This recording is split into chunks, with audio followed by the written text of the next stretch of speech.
Metti. Man, bring it down.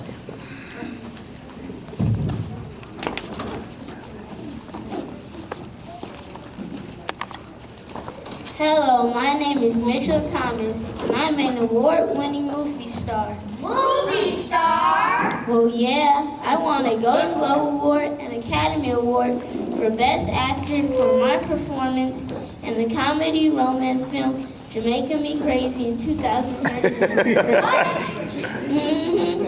I used to go to Marcus Garvey School when I was little.